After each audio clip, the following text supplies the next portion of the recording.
नमस्कार। 50 MCQ series के 8th topic में आज मार्केटिंग से रिलेटेड 50 मल्टीपल चॉइस क्वेश्चंस समझेंगे, पढ़ेंगे इनको। ये क्वेश्चंस अभी लिए गए हैं प्रीवियस पीजीटी कॉमर्स के एग्जाम से और ये महत्वपूर्ण है आने वाले पीजीटी कॉमर्स या टीजीटी कॉमर्स यूपी के लिए या दिल्ली के लिए। साथ ही साथ ये असिस्टेंट प्रोफेसर के एग्जाम्स के लिए भी काफ़ी महत्वपूर्ण है। स्टार्ट करते हैं। सबसे पहला क्वेश्चन है, setting higher prices of product during initial stages of its introduction is known as. जब किसी प्रोडक्ट के शुरुआती स्टेजेस में उसको इंट्रोड्यूस किया जाता है मार्केट में, नया जब प्रोडक्ट आता है तो उसके प्राइसेस को ज़्यादा सेट करना, मतलब महंगा रखना प्रोडक्ट को शुरुआत में, ये क्या कहलाता है? कौन सी पॉलिसी है ये कि अपने नए प्रोडक्ट की कीमत ज़्यादा रखी जाए? गिवन ऑप्शन में सही जवाब है option A, price skimming policy. Price skimming कहा जाता है कि मलाई उतार नीति, हिंदी में इसको बोला जाता है। ये पॉलिसी तब अपनाई जाती है जब हमारे प्रोडक्ट के कॉम्पिटिटिव्स मार्केट में है नहीं प्रोडक्ट, और हमारे प्रोडक्ट की अगर डिमांड हमें लग रहा है कि अच्छी हो सकती है तो हम ज़्यादा प्राइस पे अपने सामान को मार्केट में बेच सकते हैं। तो पहला जो ए ऑप्शन था वो सही ऑप्शन हुआ। इसमें ये प्राइस स्कीमिंग का मीनिंग हुआ। नेक्स्ट क्वेश्चन है second, which of the following is a shopping product. इनमें से कौन सा प्रोडक्ट एक शॉपिंग प्रोडक्ट की कैटेगरी में आता है? गिवन ऑप्शन में सही जवाब है ऑप्शन ए, ज्वेलरी। ज्वेलरी एक शॉपिंग प्रोडक्ट की श्रेणी में आता है। शॉपिंग प्रोडक्ट कौन से प्रोडक्ट होते हैं? ये ऐसे प्रोडक्ट या ऐसे आइटम होते हैं जिनको कंज्यूमर्स लेस फ्रीक्वेंटली परचेज करते हैं, मतलब दिन रोज नहीं खरीदते हैं, इनको जभी तभी खरीदा जाता है। जब इनको खरीदते हैं तो कई प्रोडक्ट से इनका कंपैरिजन करते हैं, मार्केट में जाता है ग्राहक, समय लगाता है। इसके एग्जाम्पल्स हैं जैसे कैमरा खरीदना, हाउस होल्ड फर्नीचर लेना, वॉशिंग मशीन लेना, क्लॉथ्स गारमेंट्स लेना, स्पोर्ट्स इक्विपमेंट लेना, ज्वेलरी लेना, ये सारे शॉपिंग प्रोडक्ट्स के उदाहरण हैं। नेक्स्ट क्वेश्चन देखेंगे। अगला थर्ड क्वेश्चन है, which of the following is not an element of promotion mix. इनमें से कौन सा प्रमोशन मिक्स का एक एलिमेंट नहीं है? अब प्रमोशन मिक्स के अंतर्गत वो सारी चीजें आ जाती हैं जो किसी प्रोडक्ट के प्रमोशन से रिलेटेड होती हैं। प्रमोशन का मतलब होता है वो एफर्ट जिनमें प्रोडक्ट की सेल बढ़ाने के लिए एक जो सेलर होता है वो अपनी कोशिश करता है। गिवन ऑप्शंस में सही जवाब है option B, margin. Margin product mix का कोई एलिमेंट नहीं है। बाकी जो ऑप्शंस हैं वो प्रोडक्ट मिक्स के एलिमेंट है, यानी कि प्रोडक्ट मिक्स में ये सब अपनाए जाते हैं, जैसे कि पब्लिसिटी, पर्सनल सेलिंग या सेल्स प्रमोशन। तो बी ऑप्शन इसका सही जवाब हुआ। एलिमेंट्स हैं प्रमोशन मिक्स के बाकी advertising, personal selling, sales promotion, public relation, direct marketing और पब्लिसिटी। नेक्स्ट क्वेश्चन देखेंगे, identify from the following the marketing concept that consist of a group of customers who have similar set of needs and wants. Question में हमें यहाँ पे identify करना है marketing का वो कॉन्सेप्ट जिसमें शामिल होता है एक ग्रुप ऑफ कस्टमर्स का एक ग्रुप, और ऐसा ग्रुप जिसकी similar set of need and want होते हैं, यानी कि सेम जैसे उसके नीड और वांट होते हैं ऐसे लोगों के एक ग्रुप को शामिल किया जाता है। गिवन ऑप्शन में सही जवाब है ऑप्शन सी, सेगमेंट मार्केटिंग इसको कहा जाता है। इसमें जो ग्रुप पहचाना जाता है उस ग्रुप को कहते हैं सेगमेंट, मार्केट का एक हिस्सा। पर्सनलाइज्ड मार्केटिंग या वन टू वन मार्केटिंग होती है जब हर पर्सन के हिसाब से उसकी क्या नीड है उसको ध्यान में रखते हुए प्रोडक्ट उसको डिलीवर किया जाता है। और मार्केट सेगमेंटेशन में एक सेगमेंट कर लिया जाता है रेडी, यानी कि सिमिलर टाइप की जिनकी नीड होती है, जैसे बच्चों की मार्केट हो गई तो बच्चों के खिलौने के लिए जब सामान बनाया जाएगा तो मार्केट सेगमेंट हो गया चिल्ड्रन। नेक्स्ट क्वेश्चन है fifth, part of A brand that is given legal protection is called.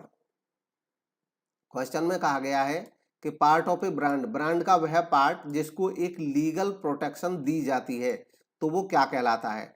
Given option में सही जवाब है ट्रेडमार्क। देखिए, ब्रांड होती है किसी प्रोडक्ट की पहचान, और जब उस ब्रांड को लीगल प्रोटेक्शन मिल जाती है, लीगल प्रोटेक्शन का मतलब है कि अब उस नाम से या उस निशान से कोई दूसरा प्रोड्यूसर अपना सामान नहीं बनाएगा ना बेचेगा, तो ऐसे केस में अब उस ब्रांड को ट्रेडमार्क बोला जाता है। तो डी इसका सही जवाब हुआ। नेक्स्ट देखेंगे, अगला क्वेश्चन है 6, विच of the following is not a function of distribution channels. इनमें से कौन सा डिस्ट्रीब्यूशन चैनल्स का एक फंक्शन नहीं है, एक कार्य नहीं है। गिवन ऑप्शन में सही जवाब है option B, advertising. Distribution channel में वो चैनल्स आते हैं, वो पर्सन या वो संस्थाएं आती हैं जो डिस्ट्रीब्यूशन में मदद करती हैं। डिस्ट्रीब्यूशन यानी कि सामान को पहुंचाती हैं प्रोड्यूसर से कंज्यूमर तक। तो बी इसका जो ऑप्शन था वो सही ऑप्शन था। और इसके एग्जाम्पल हैं डिस्ट्रीब्यूशन चैनल्स के, होलसेलर, रिटेलर, एजेंट, डिस्ट्रीब्यूटर्स, ये सब। और इनके जो फंक्शंस होते हैं वो होते हैं एक्यूमुलेट करना सामान को, एलोकेट करना, असॉर्ट करना, प्रोडक्ट का प्रमोशन कराना, नेगोशिएशन करना या रिस्क लेना। नेक्स्ट क्वेश्चन है, which of the following is not A component of physical distribution. इनमें से कौन सा फिजिकल डिस्ट्रीब्यूशन का कंपोनेंट नहीं है। फिजिकल डिस्ट्रीब्यूशन में फिजिकली सामान को पहुंचाया जाता है प्रोड्यूसर से और कंज्यूमर तक, तो इसमें कौन सा कंपोनेंट शामिल नहीं है उसकी पहचान करनी है। गिवन ऑप्शन में सही जवाब है ऑप्शन सी, प्रोडक्ट प्रमोशन। देखिए प्रोडक्ट प्रमोशन करने को ये कर सकते हैं, लेकिन यह इनका कोई मेजर फंक्शन नहीं है। इनके जो फंक्शन है ओरिजिनली वो ट्रांसपोर्ट करना, वेयर हाउसिंग करना या इन्वेंट्री कंट्रोल करना। तो सी इसका सही जवाब हुआ। नेक्स्ट क्वेश्चन देखेंगे 8, organising events involving application of skills is which of the following sales promotion activity. इसमें कहा गया है कि इवेंट्स ऑर्गेनाइज करना जिसमें स्किल्स का एप्लीकेशन होता हो, यानी कि स्किल्स का यूज किया जाता हो, कला का प्रदर्शन किया जाता हो, सेल्स प्रमोशन की कौन सी एक्टिविटीज इसमें शामिल है। तो गिवन ऑप्शन में से जो सही जवाब है वो है कॉन्टेस्ट। डी इसका सही जवाब हुआ। कॉन्टेस्ट या क्विजेज ये स्टिमुलेट करते हैं कंज्यूमर का इंटरेस्ट किसी प्रोडक्ट में। मार्केटर इन कॉन्टेस्ट को कराता है और इनमें ये प्राइज वगैरह रखता है कस्टमर्स के लिए या पार्टिसिपेंट के लिए जो इसके पार्टिसिपेंट होते हैं। और प्राइजेज में खास तौर पे वो सामान दिया जाता है जो संस्था का प्रोडक्ट होता है, जिससे संस्था की पब्लिसिटी भी होती है।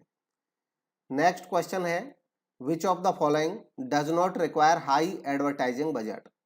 इनमें से किस में ज़्यादा एडवर्टाइजिंग बजट की ज़रूरत नहीं है, एडवर्टाइजमेंट पे ज़्यादा खर्च करने की ज़रूरत नहीं है। तो गिवन ऑप्शन में सही जवाब है option B, mature brand. Mature brand उस ब्रांड को कहा जाता है जिसकी पब्लिसिटी अच्छी हो चुकी होती है, लोग उस पर विश्वास करते हैं, यकीन करते हैं। तो अब एडवर्टाइजमेंट पे बहुत ज़्यादा खर्च करने की ज़रूरत नहीं है, क्योंकि एडवर्टाइजमेंट का मकसद होता है अवेयर कराना और सामान की जानकारी देना, इंट्रोड्यूसिंग कराना सामान को। तो गिवन ऑप्शन में ऑप्शन बी इसका सही जवाब है। नेक्स्ट देखेंगे 10th का क्वेश्चन। ये कहता है a dash is a name, term, sign, symbol और combination of them that is intended to identify the goods. यहाँ पे बात हो रही है किसी ऐसे आइटम की, ऐसे चीज की जो नाम भी हो सकता है, टर्म भी हो सकता है, साइन भी हो सकता है, और इंटेंशन होती है कि वो गुड्स को आइडेंटिफाई कराएगा या सर्विसेज को कस्टमर्स तक ये जानकारी पहुंचाएगा गुड्स और सर्विसेज की, कि वो पहचान सकें इन गुड्स को या सर्विसेज को। वन सेलर और ग्रुप ऑफ सेलर, किसी एक सेलर की गुड को या ग्रुप ऑफ सेलर्स के को, और उस गुड को या सर्विस को वो डिफ्रेंशिएट करेगा कॉम्पिटिटर के प्रोडक्ट से, यानी कि अलग करेगा। ग्राहक पहचान पाएगा कि ये फलां प्रोड्यूसर का सामान है। गिवन ऑप्शन में जो सही जवाब है वो है ऑप्शन बी, ब्रांड। ब्रांड का मतलब ही होता है पहचान। अगर कोई प्रोड्यूसर अपने सामान का कोई भी नाम रखता है, उसकी कोई खास पैकिंग करता है, उसके लिए कोई खास डिजाइनिंग करता है, जिसको देख करके ग्राहक आसानी से पहचान जाए कि ये उस फलां प्रोड्यूसर का सामान है, उसको हम ब्रांड कहते हैं, प्रोडक्ट की पहचान। तो ऑप्शन बी इसमें सही जवाब हुआ। ब्रांड कोई भी सिंबल, मार्क, लोगो, नेम कुछ भी हो सकता है। ब्रांड को जब लीगल प्रोटेक्शन मिल जाती है तो ब्रांड को ही फिर ट्रेडमार्क बोल दिया जाता है। नेक्स्ट क्वेश्चन है 11th, car manufacturers such as Maruti and Honda create several sub brands. Car के जो मैन्युफैक्चरर्स हैं जैसे मारुति या होंडा, ये कई सब ब्रांड बनाते हैं linked to the main brand, main brand से लिंक करते हुए। फॉर एग्जाम्पल जैसे होंडा की जो कार है तो होंडा इनका मेन ब्रांड है और सब ब्रांड इसके साथ ही यूज करते हैं, होंडा सिटी, होंडा जैज, यानी कि होंडा मेन हो गया, ये मेजर हो गया, और ये सब हो गया होंडा सिटी, जैज या ब्रायो। यह एग्जाम्पल है किसका? गिवन ऑप्शंस में सही जवाब है ऑप्शन डी, अम्ब्रेला ब्रांडिंग इसको कहा जाता है। एक ऐसी कंपनी अम्ब्रेला ब्रांडिंग को यूज करती है जिसकी छवि या जिसकी रेपुटेशन अच्छी होती है उसके मेजर ब्रांड की, तो उस अच्छी छवि का बेनिफिट लेते हुए बाकी प्रोडक्ट में भी वो उसका यूज करती है। नेक्स्ट क्वेश्चन है 12th, which one is correct in modern marketing sense? आधुनिक मार्केटिंग के सेंस में इनमें से कौन सा सेंटेंस सही है? गिवन ऑप्शन में सही जवाब है ऑप्शन बी, मार्केट रेफर करता है to set of actual and potential buyers of a product और सर्विस। ये कहता है कि जो मॉडर्न मार्केटिंग का जो ट्रेडिशनल सेंस था वो कहता था कि मार्केटिंग का मतलब सामान को बेचना होता है, और मार्केटिंग के ओल्ड सेंस में मार्केट का जो मतलब होता था वो होता था ऐसे प्लेस से जहां पे सामान खरीदा बेचा जाता है।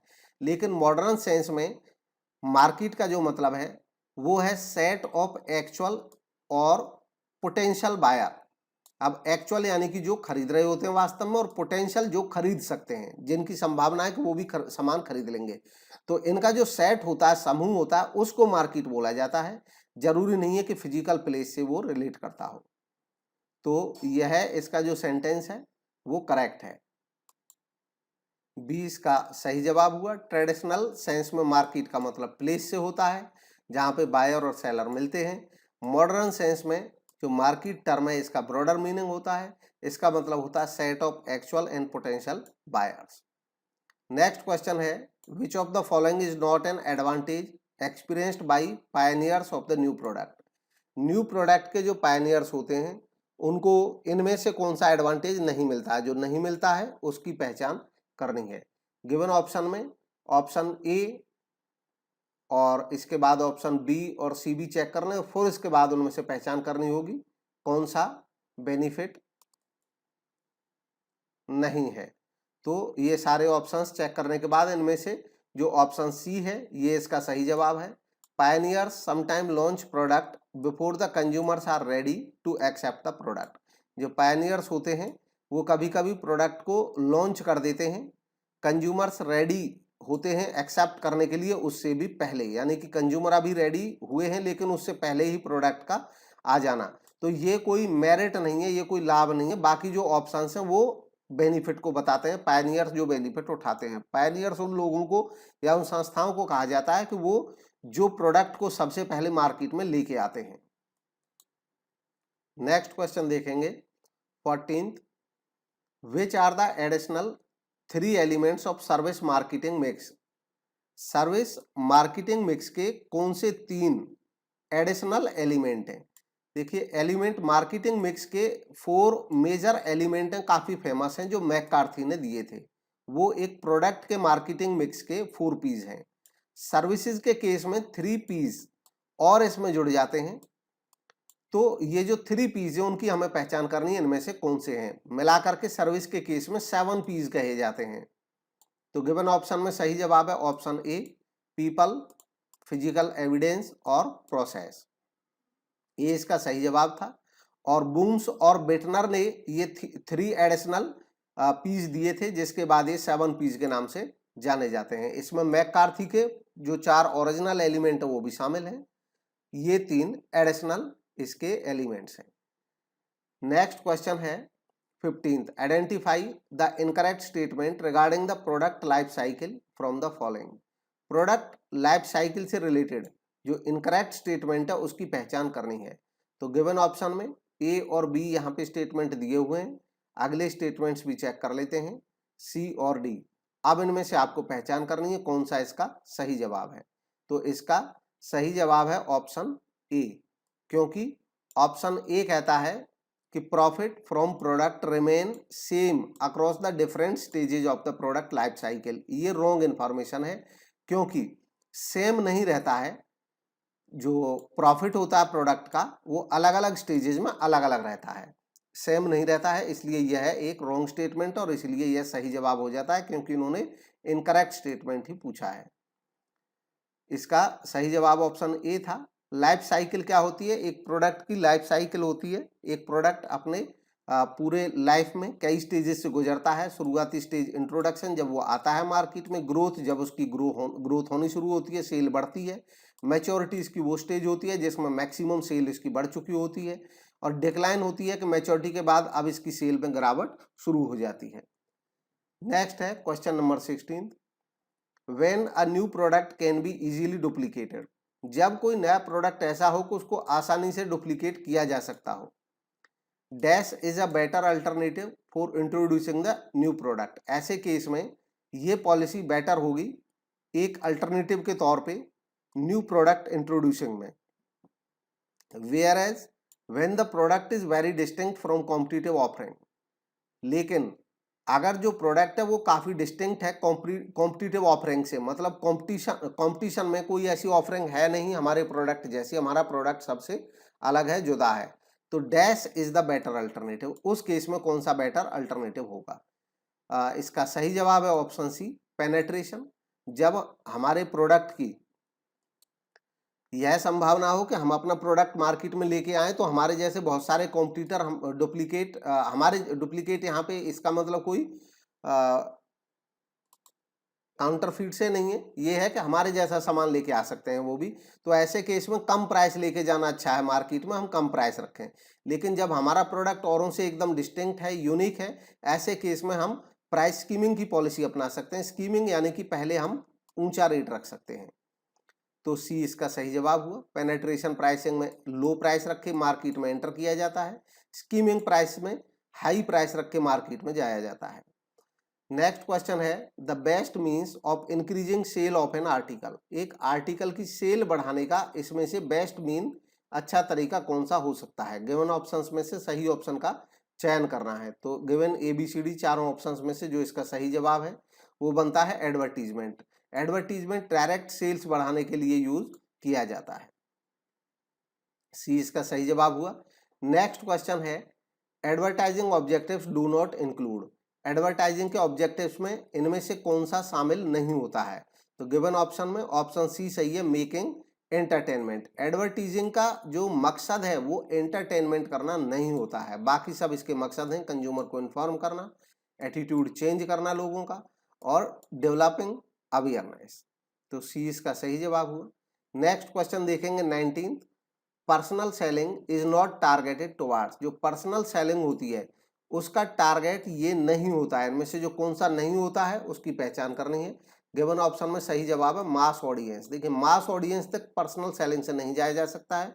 पर्सनल में हम एक लिमिटेड लोगों तक ही पहुंच सकते हैं, मास के लिए हमें एडवर्टीजमेंट यूज करनी पड़ेगी। तो गिवन ऑप्शन में सही ऑप्शन इसका ए हुआ। पर्सनल सेलिंग वो तरीका होता है जिसमें इन पर्सन जो सेलर होता है वो बायर से मिलता है और अपना सामान खरीदने के लिए उसको प्रेरित करता है। नेक्स्ट क्वेश्चन है पर्सनल सेलिंग इंक्लूड्स, इनमें से पर्सनल सेलिंग में क्या शामिल होता है? तो गिवन ऑप्शन में से ये सारे ही ऑप्शन शामिल होते हैं। ऑप्शन डी, पर्सनल सेलिंग में ओरल कम्युनिकेशन होता है, यानी कि मौखिक संदेशवाहन होता है, बातचीत होती है। फेस टू फेस इंटरेक्शन होता है, आमने सामने इंटरेक्शन होता है, वार्तालाप होता है। और कन्वर्सेशन विद कस्टमर, कस्टमर के साथ बातचीत होती है। तो डी इसका सही जवाब हुआ। नेक्स्ट देखेंगे 21। विच of the following is not included in the psychological factors of consumer behaviour, given option में से कंज्यूमर बिहेवियर के साइकोलॉजिकल फैक्टर्स में कौन सा इंक्लूड नहीं है? जो नहीं है उसकी पहचान करनी है। गिवन ऑप्शन में सही जवाब है इसका option C, lifestyle psychological factors में शामिल नहीं है।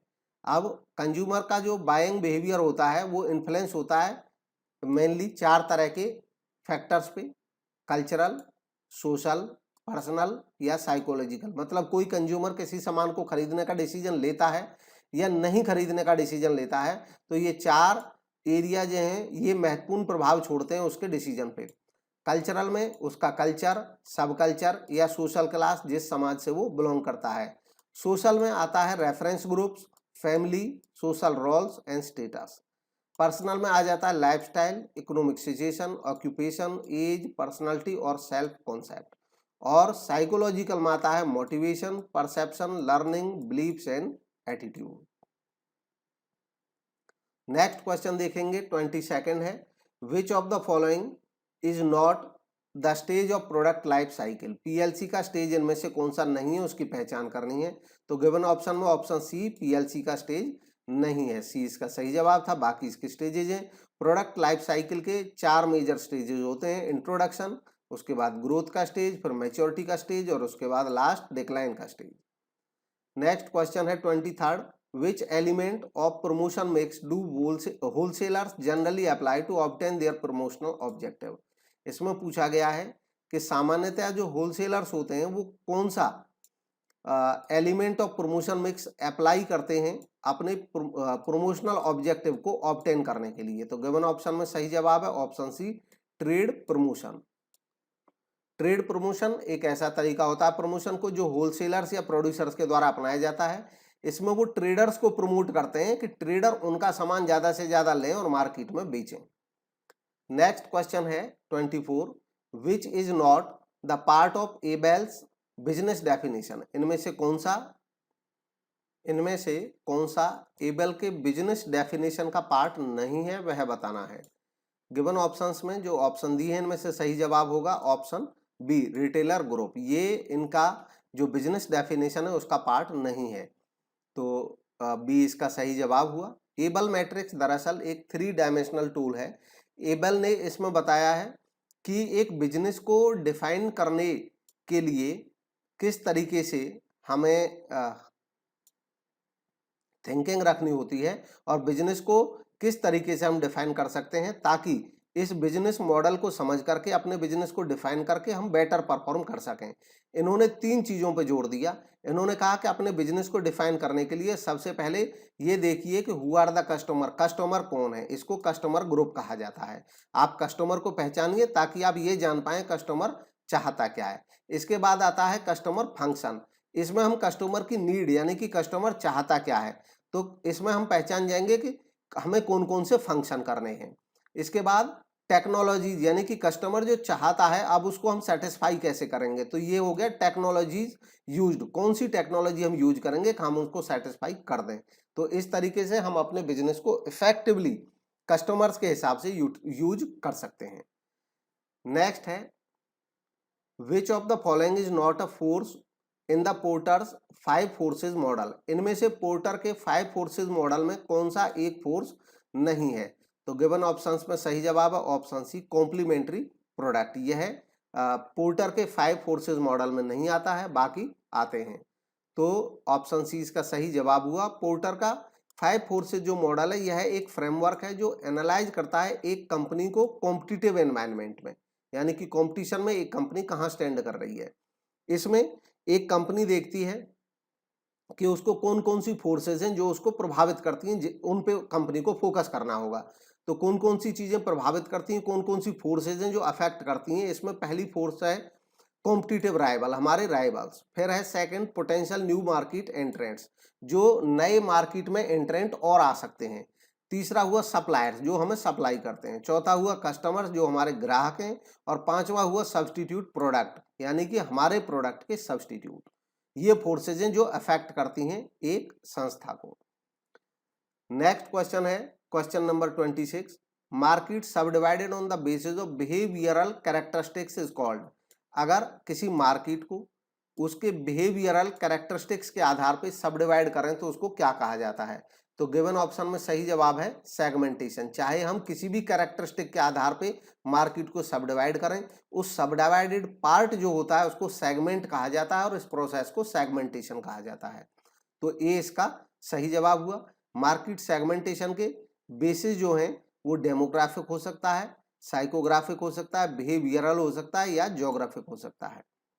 नेक्स्ट क्वेश्चन है 27, which research include all type of research into human motives when it refers to qualitative research designed to uncover the consumer subconsciousness or hidden motivations। Question में कहा गया है कि वह कौन सी रिसर्च है जो इंक्लूड करती है सभी टाइप के रिसर्च को जिसमें ह्यूमन मोटिव्स, जब क्या मोटिव्स हैं ह्यूमन, उनको जानने के लिए हम क्वालिटेटिव रिसर्च करते हैं और डिजाइन करते हैं, यह पता लगाने के लिए कि कंज्यूमर का जो सबकॉन्शियस या हिडन मोटिवेशन है वो क्या है। तो गिवन ऑप्शन में सही जवाब है ऑप्शन ए। ऐसे रिसर्च को कहा जाता है मोटिवेशनल रिसर्च। मोटिवेशन रिसर्च एक टर्म यूज की जाती है सिलेक्ट करने के लिए क्वालिटेटिव रिसर्च मेथड्स को, जिनको डिजाइन किया जाता है एक कंज्यूमर के माइंड को प्रोब करने के लिए, उसका परीक्षण करने के लिए, जिसमें हम ये डिस्कवर करते हैं, ये पता लगा लेते हैं कि एक कंज्यूमर के माइंड में क्या लेटेंट है या क्या सबकॉन्शियस है। नेक्स्ट क्वेश्चन है 28। In the model of consumer behaviour given by Philip Kotler, Philip Kotler के द्वारा दिए गए कंज्यूमर मॉडल, कंज्यूमर बिहेवियर के मॉडल में what constitute the marketing stimuli, इनमें से क्या मार्केटिंग स्टिमुली कहलाता है। तो गिवन ऑप्शन में सही जवाब है option B 4 P's of marketing. 4 P's of marketing को ही फिलिप कोटलर ने अपने मॉडल में मार्केटिंग स्टिमुली कहा है। मार्केटिंग स्टिमुली का मतलब होता है जो मार्केट को प्रभावित करते हो, उस पर प्रभाव छोड़ते हो। फिलिप कोटलर का जो मॉडल है इसमें इन्होंने मार्केटिंग स्टिमुली में इंक्लूड किया है प्रोडक्ट और सर्विसेज को, प्राइस को, डिस्ट्रीब्यूशन को और कम्युनिकेशन को। इसी को 4 P's में अलग नामों से जाना जाता है, जैसे कि प्रोडक्ट, प्राइस, डिस्ट्रीब्यूशन को 4 P's में प्लेस बोला गया है और कम्युनिकेशन को 4 P's में प्रमोशन बोला गया है। तो इसलिए ये 4 P's को इस तरीके से कोटलर ने यूज किया है, मार्केटिंग स्टिमुली कहा है अपनी थ्योरी में, अपने मॉडल में। नेक्स्ट है when a company offers new product in the existing market, अगर एक कंपनी अपने पुराने मार्केट में, एग्जिस्टिंग मार्केट में प्रोडक्ट नया लेके आती है तो ऐसी स्ट्रेटेजी को क्या कहा जाता है। गिवन ऑप्शन में सही जवाब है ऑप्शन ए प्रोडक्ट डेवलपमेंट। जब मार्केट डेवलप नहीं कर रहे हैं हम, मार्केट वही है हमारा, हम प्रोडक्ट नया उसमें लेके आ रहे हैं तो हम प्रोडक्ट डेवलपमेंट कर रहे हैं। इसके अलावा डाउन साइजिंग स्ट्रेटेजी होती है जब कोई संस्था अपना साइज छोटा करती है, और डाइवर्सिफिकेशन होती है जब संस्था नए मार्केट्स में नए नए प्रोडक्ट लेकर के जाती है। नेक्स्ट है 30th system used to determine the attractiveness and probability of success, उस सिस्टम को क्या कहा जाता है जो सक्सेस के लिए अट्रैक्टिवनेस और प्रोबेबिलिटी को डिटरमाइन करता है। तो गिवन ऑप्शन में सही जवाब है ऑप्शन ए मार्केट अपॉर्चुनिटी एनालिसिस को कहा जाता है। ए इसका सही जवाब था, ए सही जवाब था। इसको यहाँ पे मार्केट अपॉर्चुनिटी एनालिसिस एक ऐसा टूल होता है जिसमें डिटरमाइन किया जाता है या एक्सेस किया जाता है बिजनेस अपॉर्चुनिटी की डिजायरेबिलिटी को। नेक्स्ट क्वेश्चन है which one is not A component of credit policy, credit policy का कौन सा इनमें से कंपोनेंट नहीं है। तो जो गिवन ऑप्शन है इनमें से सही को पहचान करना है। गिवन ऑप्शन में सही जवाब है ऑप्शन डी मार्जिनल रेट, क्योंकि बाकी ये क्रेडिट पॉलिसी के कंपोनेंट है। क्रेडिट पॉलिसी मतलब संस्था अपनी पॉलिसी तैयार करती है कि वो उधार जो बेचेगी तो उसके क्या टर्म्स होंगे। तो क्रेडिट पॉलिसी से रिलेटेड ये तीनों ही टर्म्स हैं, तीनों ही चीजें हैं। डी इसका इसलिए सही जवाब हुआ। कोई संस्था जब अपनी उधार नीति बनाती है, क्रेडिट पॉलिसी क्रिएट करती है, तो वो ये तय करती है सेल की टर्म क्या होंगी, क्रेडिट एक्सटेंशन क्या होगा, कितने दिन का उधार दे सकते हैं, और कलेक्शन की पॉलिसी क्या होगी। नेक्स्ट क्वेश्चन है the practice of selling below cost with an intention to destroy competitor is referred to as. अब किसी सेलर के द्वारा सामान को कम कॉस्ट पे बेचना है, कॉस्ट से भी कम कीमत पे बेच देना, और इंटेंशन ये हो कि अपने कॉम्पिटिटर को डिस्ट्रॉय कर देना है मार्केट से, उससे समाप्त कर देना है कॉम्पिटिटर को। तो जब इस इंटेंशन के साथ कोई पर्सन अपना सामान सस्ता बेचता है कि मुझे कॉम्पिटिटर्स को समाप्त कर देना है मार्केट से, तो ऐसी पॉलिसी कही जाती है option D predatory pricing. Predatory यानी कि शिकारी नीति होती है, इसमें शिकार करते हैं वो अपने कॉम्पिटिटर को मार्केट से भगा देते हैं। इसको इंडिया में लीगल नहीं माना जाता है, इलीगल माना जाता है। नेक्स्ट क्वेश्चन है Robert Lauterborn suggested 4 C's which do not include. जैसे 4 P's मैकार्थी ने दिए, वैसे ही उन्हीं के रेसिप्रोकल, उन्हीं के रेफरेंस में 4 C's बताए रॉबर्ट लॉटाबॉर्न ने। तो इनमें से कौन सा इंक्लूड नहीं है उसकी आपको पहचान करनी है। गिवन ऑप्शन में से सही जवाब है ऑप्शन डी क्रेडिट टर्म्स ये मौजूद नहीं है, बाकी तीनों है। अब इनको देख लेते हैं, ये 4 पीज के साथ किस तरीके से चारों सीज का मेल है। 4 पीज में जो प्रोडक्ट है उसका सॉल्यूशन इन्होंने बताया कि प्रोडक्ट होना चाहिए कस्टमर की वांट और नीड को सेटिस्फाई करें। प्लेस को इन्होंने बताया है कि प्लेस कन्वीनियंस प्लेस पे हमें सामान देना चाहिए। प्राइस के मामले में बताया कि हमें कॉस्ट को ध्यान में रख करके प्राइस तय करना चाहिए। और प्रमोशन के मामले में बताया कि हमें कम्युनिकेशन करना चाहिए, जानकारी पहुंचानी चाहिए, तो प्रमोशन होगी हमारी। नेक्स्ट है question 34, from the following which is not a major consumer promotion tool. इनमें से मेजर कंज्यूमर प्रमोशन टूल कौन सा नहीं है। तो गिवन ऑप्शंस में से सही जवाब है option C, trade shows and conventions. इनको कंज्यूमर प्रमोशन टूल नहीं कहा जाता, बाकी तीनों ये कंज्यूमर प्रमोशन टूल के एग्जांपल्स हैं। देखिए अब ये कौन कौन से होते हैं कंज्यूमर प्रमोशन टूल, क्या होते हैं जो कंज्यूमर को प्रमोट करने के लिए यूज किए जाते हैं। इसमें आते हैं free sample, coupon, demonstration, contest, cash refund offer, patronage reward. और ट्रेड प्रमोशन टूल जो होते हैं इसमें आते हैं trade show. Trade promotion tools use किए जाते हैं ट्रेडर्स को, व्यापारियों को मोटिवेट करने के लिए कि वो हमारी संस्था का सामान खरीदें और बेचें मार्केट में। इसमें trade show, convention, event marketing, trade allowance, training, special incentives वगैरह आते हैं। नेक्स्ट क्वेश्चन है 35, which branch of marketing is said to find ways to alter the pattern of demand through flexible pricing, promotion and other incentives. इसमें कहा गया है कि marketing का कौन सा ब्रांच के बारे में कहा जाता है कि वो ऐसे रास्ते तलाशता है जिसमें ऑल्टर किया जाता है पैटर्न ऑफ डिमांड को थ्रू फ्लेक्सिबल प्राइसिंग, यानी कि प्राइसिंग फ्लेक्सिबल रखा जाता है, जैसी डिमांड होता है उसके हिसाब से सेट रखा जाता है। प्रमोशन और अदर इंसेंटिव्स किए जाते हैं। गिवन ऑप्शन में सही जवाब है सिंक्रो मार्केटिंग। इसको सिंक्रो मार्केटिंग कहा जाता है। सिंक्रो मार्केटिंग यूज की जाती है जब किसी प्रोडक्ट की जो डिमांड है वो इर्रेगुलर हो, तो उसको डील करने के लिए इसको यूज किया जाता है। नेक्स्ट क्वेश्चन है, इन 9 price quality strategy which strategy suitable for high price in low quality. अब 9 प्राइस क्वालिटी स्ट्रेटेजी या एक मॉडल होता है, इसमें बताना है कि कौन सी स्ट्रेटेजी सूटेबल होती है जब हाई प्राइस और लो क्वालिटी ये कॉम्बिनेशन रहता है, तो उसको कौन सी स्ट्रेटेजी कहा जाता है। गिवन ऑप्शन में जो सही जवाब है वो है option D, rip off strategy इसको कहा जाता है। देखिए क्या है ये 9 quality pricing strategy. 9 quality pricing strategy Philip Kotler ने एक मॉडल दिया। इन्होंने कहा कि एक प्रोडक्ट का प्राइस हाई हो सकता है, मीडियम हो सकता है, लो हो सकता है। उसकी क्वालिटी हाई हो सकती है, मीडियम हो सकती है और लो हो सकती है। इनके कॉम्बिनेशंस के आधार पे ही एक स्ट्रेटेजी बनती है। जब किसी सामान की सिचुएशन ऐसी हो कि उसकी क्वालिटी भी हाई हो और उसका प्राइस भी हाई हो, तो ये प्रीमियम स्ट्रेटेजी कहलाती है।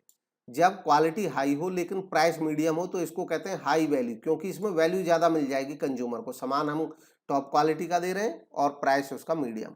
लेकिन जब हम टॉप क्वालिटी हाई क्वालिटी का सामान दे रहे हैं और प्राइस उसका लो दे रहे हो तो ये सुपर वैल्यू स्ट्रेटेजी कहलाएगी, क्योंकि ये सुपर वैल्यू देगी और भी ज़्यादा वैल्यू देगी, कंज्यूमर को बहुत ज़्यादा फायदा देगी। नेक्स्ट है जब मीडियम हमारी क्वालिटी हो और हम प्राइस हाई लें तो इसका मतलब हम ओवर चार्ज कर रहे हैं। और जब मीडियम हमारा क्वालिटी हो सामान का और हम मीडियम ही प्राइस लें तो मीडियम वैल्यू स्ट्रेटेजी इसको बोला जाएगा। जब हमारे सामान की क्वालिटी मीडियम है और प्राइस जो हम चार्ज कर रहे हैं वो लो है तो इसको कहा जाता है गुड वैल्यू स्ट्रेटेजी। नेक्स्ट है लो, जब हमारे सामान की क्वालिटी लो हो और उस समय पे अगर हम सामान की क्वालिटी लो है और प्राइस भी हम लो अगर ले रहे हैं तो ये इकोनॉमी स्ट्रेटेजी कहा जाएगी, गरीब लोगों के ये काम आती है। नेक्स्ट है जब हमारे सामान की क्वालिटी लो हो और प्राइस हम मीडियम ले रहे हो तो इसको कहते हैं फॉल्स इकोनॉमी स्ट्रेटेजी। और मतलब इकोनॉमी कोई हो नहीं रही है, फॉल्स इकोनॉमी है, बचत कोई हो नहीं रही है, फॉल्स बचत है क्योंकि क्वालिटी लो है। जब हमारा सामान की क्वालिटी लो हो और प्राइस हम हाई ले रहे हो तो इसको कहा जाता है rib off strategy. Rip off का मतलब होता है जेब फाड़ना, कपड़े फाड़ना, मतलब हम लोगों को इतना नुकसान कर रहे हैं कि घटिया सामान है और बहुत महंगे प्राइस पे दे रहे हैं, रिप ऑफ स्ट्रेटेजी इसको कहा जाता है। नेक्स्ट है 37 question, the term marketing myopia is given by. Marketing myopia जो टर्म है ये किसने दी। तो गिवन ऑप्शंस में से सही जवाब है ऑप्शन बी, थियोडोर लेविट ने यह टर्म इजाद की। मार्केटिंग मायोपिया होता क्या है, यह दरअसल एक शॉर्ट साइटेड अप्रोच होती है, इनवर्ड लुकिंग अप्रोच होती है किसी कंपनी की, जिसमें वो फोकस करती है on the needs of the company, company की नीड्स पे फोकस करती है कि कंपनी प्रोडक्ट कैसा बना सकती है, कंपनी जो बना रही है उस पे फोकस करे और ना कि कस्टमर की नीड या वांट पे।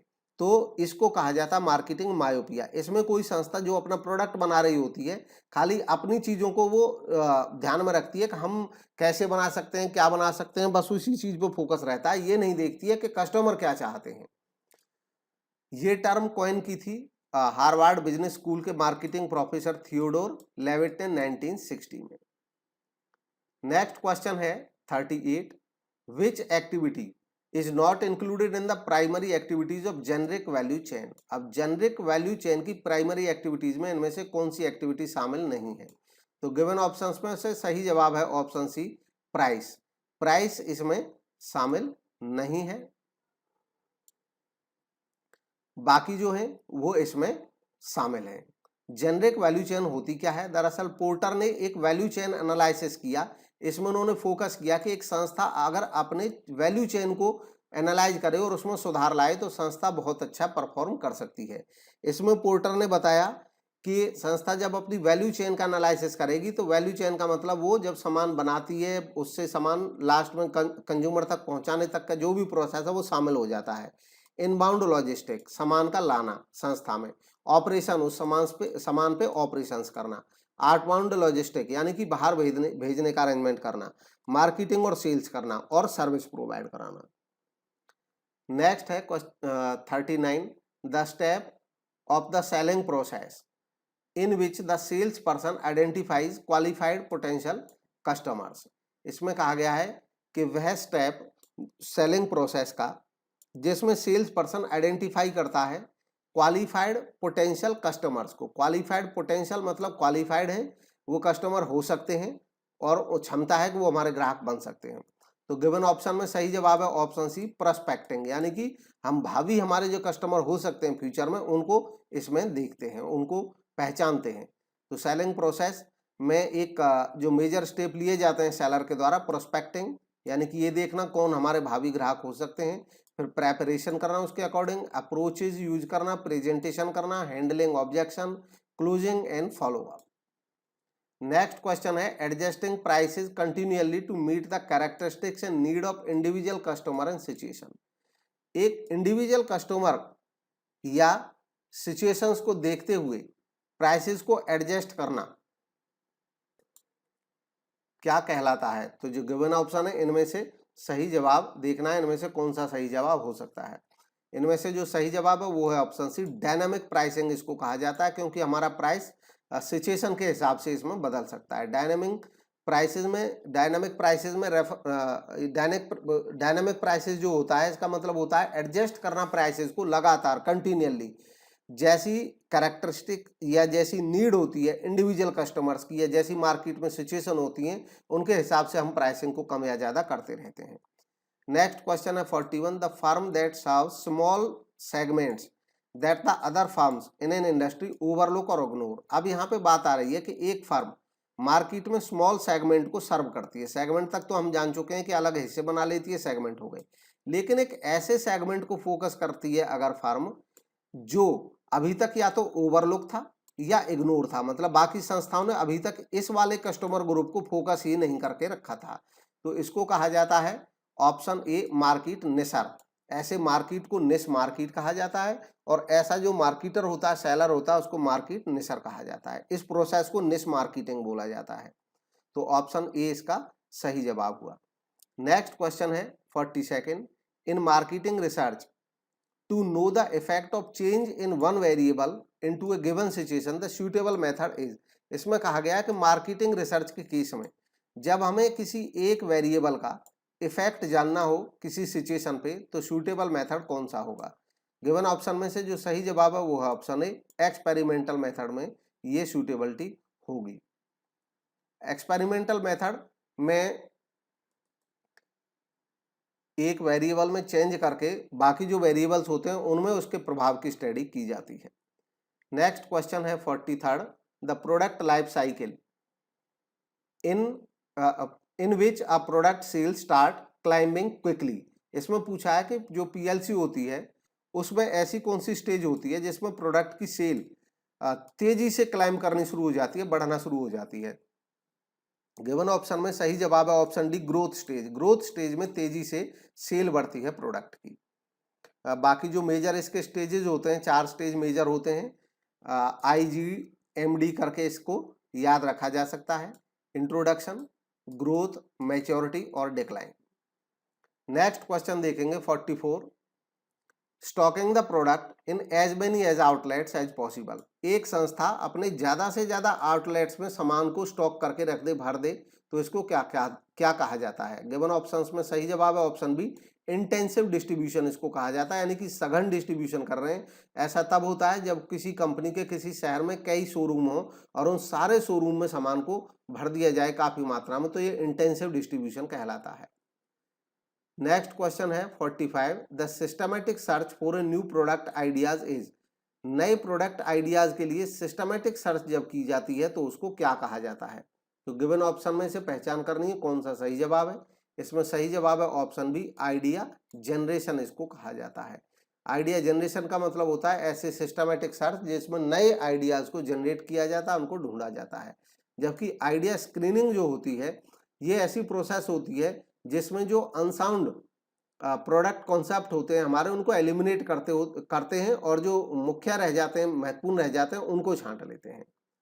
नेक्स्ट है 46। A business buying situation in which the buyer wants to modify product specification, price, terms या सप्लायर। एक बिजनेस बाइंग सिचुएशन की बात हो रही है कि कोई बिजनेसमैन है, कोई बिजनेस है, वो खरीदता है चीजों को पहले से ही, लेकिन बाद में अब जिन चीजों को पहले से खरीद रहा है उन्हीं में वो कुछ मॉडिफाई करता है प्रोडक्ट का स्पेसिफिकेशन, या तो प्रोडक्ट में कुछ बदलाव चाहता है, या प्राइसेस में, या टर्म्स में, या सप्लायर में बदलाव कर देता है। कभी कभी जिससे पहले से खरीद रहा था उससे अब नहीं लेकर के किसी दूसरे से ले।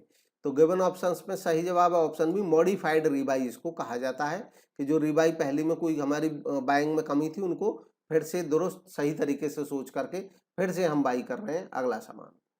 तो मॉडिफाइड रीबाई इसका सही जवाब हुआ। नेक्स्ट क्वेश्चन है 47। A period of rapid market acceptance and substantial profit improvement represent which stage of product life cycle.